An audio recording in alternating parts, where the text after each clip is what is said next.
Pemirsa, ketemu lagi dengan Suyanto.id, channel untuk berbagi pengetahuan dan belajar sepanjang hayat. Channel juga untuk amar ma'ruf media sosial. Kali ini kita di episode 26 ketemu dengan dokter ahli gizi klinik dari Rumah Sakit JIH dan Rumah Sakit RSA, yaitu Dokter Rahma Kusuma Wardani. Dan kita akan memiliki tema kali ini temanya adalah asam urat. Nah, asam urat itu apa saja?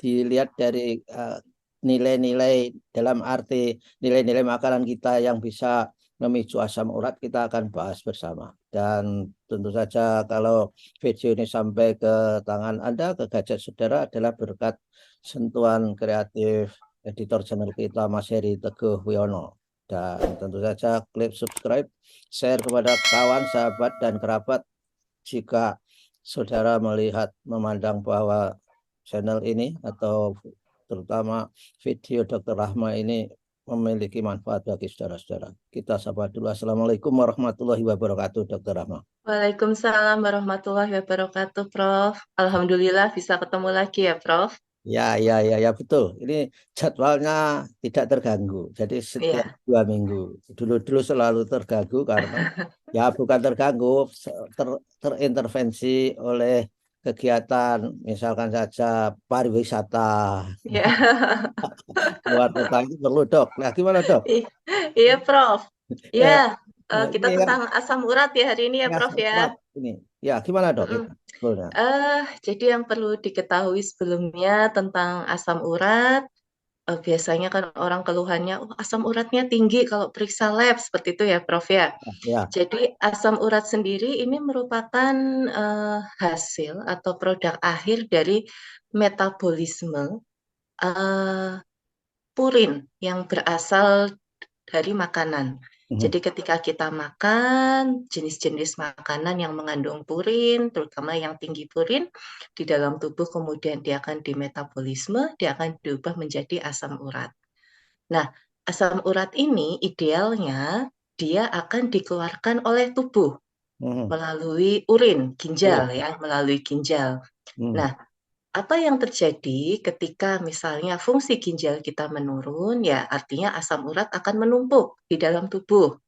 Ya. Atau sebaliknya, kalau misalnya kita makan makanan yang tinggi purin dalam jumlah yang terlalu banyak, otomatis produksi asam uratnya juga akan meningkat.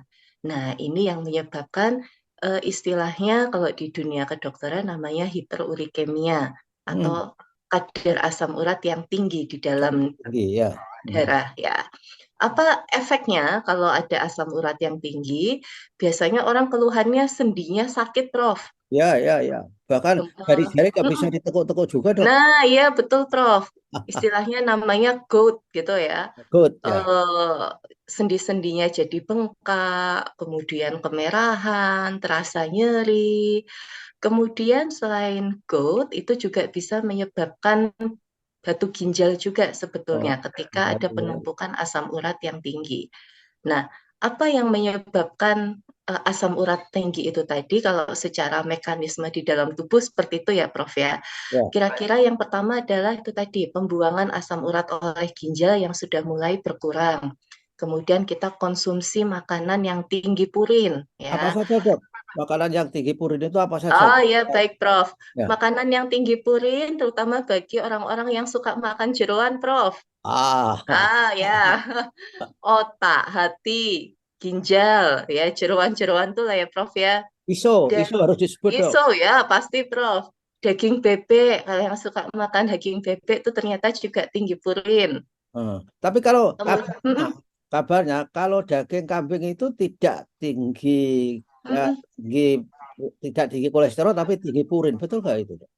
kalau untuk daging kambing, dia termasuk yang kandungan purinnya sedang, Prof. Sedang. Jadi boleh dikonsumsi, tapi tidak setiap hari.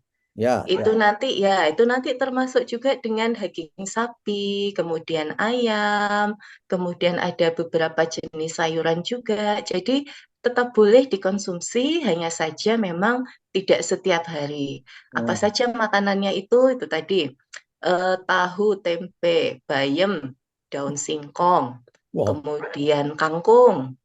daun dan biji melinjo, emping itu ya Prof ya. Loh, kok Nah, itu. kok kok kok Itu semua gimana ini? semua ya Prof ya. Nah, itu semuanya masih boleh Prof, masih boleh tapi tidak berlebihan ya. Dan itu pun agak subjektif sebetulnya Prof. Agak Ya, subjektifnya seperti ini. Misalnya saya dan Prof gitu ya, ya, sama-sama makan emping gitu ya. ya. Saya makan 3 nggak apa-apa, Prof makan 1 aja jarinya sudah cenut-cenut gitu Prof. Oke. Oke. Mm-mm. Nah, Hmm. itu ada faktor apa lagi tadi ya selain fungsi ginjal, kemudian kita konsumsi makanan tinggi purin, ternyata ada faktor genetik juga, Prof. Oke, ya, ya. Jadi ada orang dengan genetik yang memang kekurangan enzim yang untuk mengurai asam urat ini. Hmm. Kemudian orang-orang yang mengonsumsi alkohol itu ternyata juga bisa Oh, menyebabkan asam urat tinggi. oh, berarti Kemudian sering jadi ya, kalau alkohol, gimana Prof? kalau begitu durian itu sebetulnya purin alkoholnya banyak ya. Baik, alkohol di sini ada yang sifatnya alkohol, minuman alkohol itu ya, Prof, Oh, ya, gitu bukan ya, ya. alkohol yang dari buah, nggih. Nggih, nggih, monggo dok. Kemudian, Ya. nah, ya, kemudian satu lagi, Prof, yaitu sering minum manis. Wah, saya Ya, barusan. minum minuman manis di sini terutama adalah minum minuman kemasan. Hmm. Biasanya minuman seperti ini kan tinggi gula. Ya. Gulanya merupakan gula dari high corn fructose syrup, Prof. Oh, Jadi ternyata di dalam tubuh gula-gula seperti ini nanti akan ada jalur metabolismenya yang dia akan diubah menjadi asam urat juga nanti akhirnya. Jadi mungkin merasanya saya nggak pernah makan jeroan, saya nggak pernah makan sayur-sayuran yang menyebabkan asam urat, tapi kok asam uratnya tinggi. Ternyata sering konsumsi yang manis-manis itu, manis. Prof. Ya Iya, manis-manis yang itu kemasan, yang iya eh, betul. Mm-mm. diproduksi pabrik itu dok ya. Iya, betul. Hmm. Kemudian apa sih yang biasanya dirasakan kalau ketika kita mengalami asam urat? Secara umum bisa juga orang tidak mengalami gejala apapun, Prof. Oke. Periksa lab, kalau untuk laki-laki asam uratnya itu diharapkan kurang dari 7, Hmm. kalau untuk wanita kurang dari 6, Hmm. ternyata lebih angkanya. Oh, saya tidak merasa apa-apa, Oh, nggak merasa sakit, tidak merasa ada nyeri sendi, itu bisa, Prof. tapi itu kalau kondisi seperti itu kan berarti termostat tubuhnya itu alamnya itu nggak ber. Alarm tubuhnya, nggih, Prof. Nah, itu yang juga justru malah harus hati-hati. Hmm. Tiba-tiba nanti asam uratnya sudah di angka 11, di angka 12, seperti itu. Dan ternyata kasus seperti ini tidak hanya dialami oleh orang yang usia katakanlah 30 ke atas, sekarang sudah banyak sekali kasusnya usia muda, Prof. Hmm. Usia 14, 15 tahun, 18 tahun, kadar asam uratnya sangat tinggi. Iya, iya. Jadi bisa bisa kombinasi antara memang ada faktor genetik atau memang faktor pola makan. Kalau sekarang kan mudah sekali ya Prof ya mendapatkan makanan online, Ya. minuman-minuman kemasan, minuman kekinian sekarang yang tinggi gula seperti Nah, itu. dan dok, Nggih. kalau asam Mm-mm, urat itu yang mm-mm. itu sebetulnya dalam konteks kesehatan itu termasuk yang harus diwaspadai seperti misalkan stroke, Mm-mm. seperti serangan jantung, atau biasa-biasa bisa dikendalikan sepanjang minum obat misalkan saja. Gimana dok? Betul. Sebetulnya untuk asam urat ini termasuk hal yang bisa dikendalikan. Hanya saja harus menjadi perhatian atau aware karena bisa jadi ketika kita mengalami asam urat apa nih? Apa sudah mulai ada gangguan ginjal So, atau ya hmm, atau mungkin kita ada mulai ada diabetes, pre-diabetes gitu ya Prof ya. Karena ternyata nanti untuk asam urat yang tinggi di dalam tubuh itu ada kaitannya dengan resistensi insulin atau insulin yang tidak bisa bekerja dengan baik di dalam tubuh.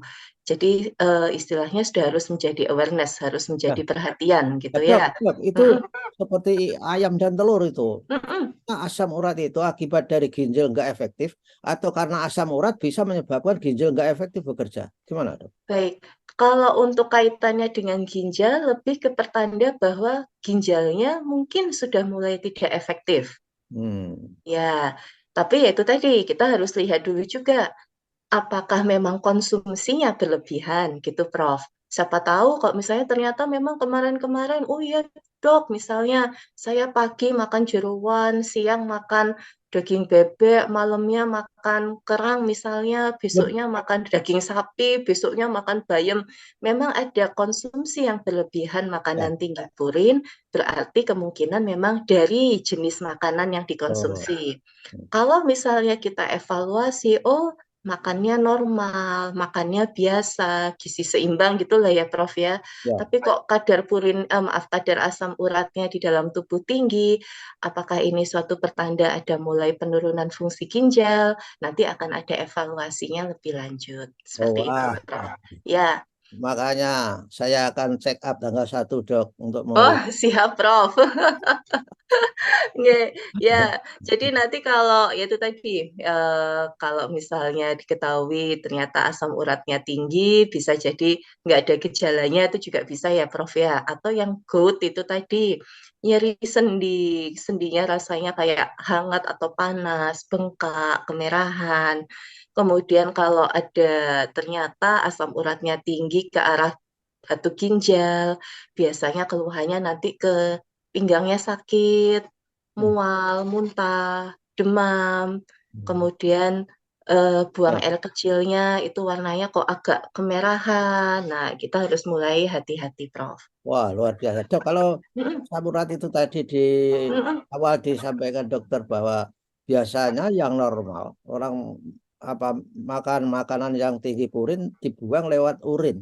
Lalu Iya, solusinya apakah membantu kalau kita tuh minum banyak air putih supaya asam uratnya biar ikut larut di situ? Gimana nih, Dok? Pikiran orang iya, awam. pastinya ya selain untuk apa istilahnya mengeluarkan asam urat, memang untuk kesehatan ginjal secara umum kita harus minum air putih ya, Prof ya, di dalam Ya, jumlah yang cukup.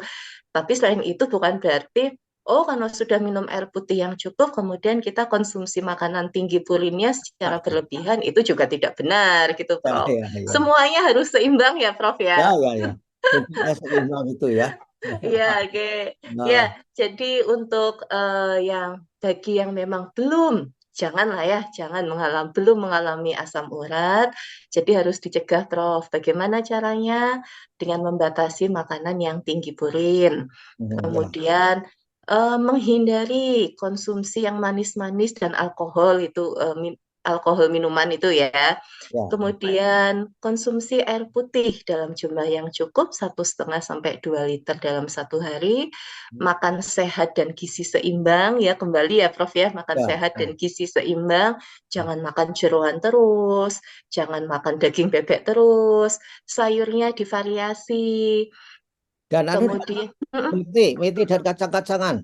ya boleh Prof, tapi jangan setiap hari, harus divariasi ya Prof ya. Oke, ya. Ya, kemudian ya menurunkan berat badan jika memang ada obesitas, karena itu tadi obesitas kaitannya dengan insulin yang Ya, yang sudah resisten dan itu nanti akan berkaitan juga dengan asam urat yang tinggi. ya, Seperti itu, Prof.